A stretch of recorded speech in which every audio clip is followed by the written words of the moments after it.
തുടർന്നും ഇനിയും ഒരു POP-യിൽ കൂടി പങ്കെടുക്കണം എന്നുള്ള താല്പര്യമുണ്ട്. കാരണം എനിക്ക് നഷ്ടപ്പെട്ടു പോയതെല്ലാം വീണ്ടും നേടിയെടുക്കാൻ കഴിയും എന്നുള്ളത് വലിയൊരു പ്രതീക്ഷ എനിക്കുണ്ട്.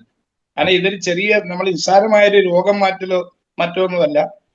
ശരിക്കു പറഞ്ഞാൽ ഒരു ആത്മഹത്യയുടെ പീക്ക് പോയിന്റിൽ നിൽക്കുന്ന ഒരു വ്യക്തിയെ വരെയും തിരിച്ച് ലൈഫിലേക്ക് കൊണ്ടുവരുന്ന ഏറ്റവും വലിയൊരു ട്രീറ്റ്മെന്റ് ആണ് സാർ ഇപ്പം നൽകിക്കൊണ്ടിരിക്കുന്നത്. എന്റെ പേര് റഹ്മത്തുള്ള ഖാൻ. ഞാൻ കൊല്ലത്താണ്. വർക്ക് ചെയ്യുന്നത് സൗദി അറേബ്യയിലാണ്. 20th ബാച്ച് മുതൽ ഞാൻ ഇതിനെ വീക്ഷിക്കുന്നുണ്ടായിരുന്നു. പക്ഷെ ഇതിൽ നിന്ന് എനിക്ക് കൂടുതൽ മനസ്സിലാക്കാൻ കഴിഞ്ഞത് ഇത് നമ്മളെ മെന്റലി വളരെ ഫ്രഷ്നെസ് നൽകുന്ന ഒരു പ്രോഗ്രാമാണ്. രോഗങ്ങൾ തന്നെ പലർക്കും പല രൂപത്തിലാണ് രോഗങ്ങൾ വരുന്നത്. ചിലർക്ക് മാനസികമായ ടെൻഷൻ കൊണ്ട് നിരന്തരമായി വരുന്ന രോഗങ്ങളുണ്ട്. അതൊക്കെ സാറിന്റെ ഈ ഒരു ഏകദേശം ഒരു 7 ദിവസത്തെ ക്ലാസ്സിൽ തന്നെ ഓട്ടോമാറ്റിക്കായിട്ട് മാറി എന്ന ആൾക്കാർ പറയുന്നെങ്കിൽ അതൊരു അത്ഭുതമില്ല എന്ന് തന്നെയാണ് ഞാൻ മനസ്സിലാക്കുന്നത്.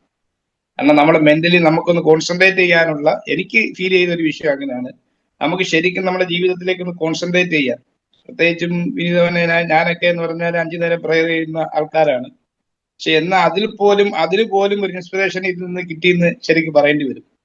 മനസ്സിനെ ശരിക്കും കോൺസെൻട്രേറ്റ് ചെയ്യാനുള്ള ഒരു അവസരം ഈ ക്ലാസ്സിൽ നിന്ന് കിട്ടിയത് തന്നെ വലിയൊരു ഉപകാരമാണ്. പിന്നെ ശാരീരിക അവസ്ഥകളൊക്കെ സാറ് പറഞ്ഞു. തീർച്ചയായിട്ടും മെത്തേഡുകൾ ഫോളോ ചെയ്യുമ്പോൾ അത് പ്രയോജനം ചെയ്യുമെന്നുള്ളൊരു വിശ്വാസം തന്നെയാണ് എനിക്കുള്ളത്. തുടർന്നും ഇനിയും ഒരു POP-യിൽ കൂടി പങ്കെടുക്കണം എന്നുള്ള താല്പര്യമുണ്ട്. കാരണം എനിക്ക് നഷ്ടപ്പെട്ടു പോയതെല്ലാം വീണ്ടും നേടിയെടുക്കാൻ കഴിയും എന്നുള്ളത് വലിയൊരു പ്രതീക്ഷ എനിക്കുണ്ട്. കാരണം ഇതൊരു ചെറിയ നമ്മൾ നിസ്സാരമായൊരു രോഗം മാറ്റലോ മറ്റോ ഒന്നുമല്ല. ശരിക്കു പറഞ്ഞാൽ ഒരു ആത്മഹത്യയുടെ പീക്ക് പോയിന്റിൽ നിൽക്കുന്ന ഒരു വ്യക്തിയെ വരെയും തിരിച്ച് ലൈഫിലേക്ക് കൊണ്ടുവരുന്ന ഏറ്റവും വലിയൊരു ട്രീറ്റ്മെന്റ് ആണ് സാർ ഇപ്പം നൽകിക്കൊണ്ടിരിക്കുന്നത്.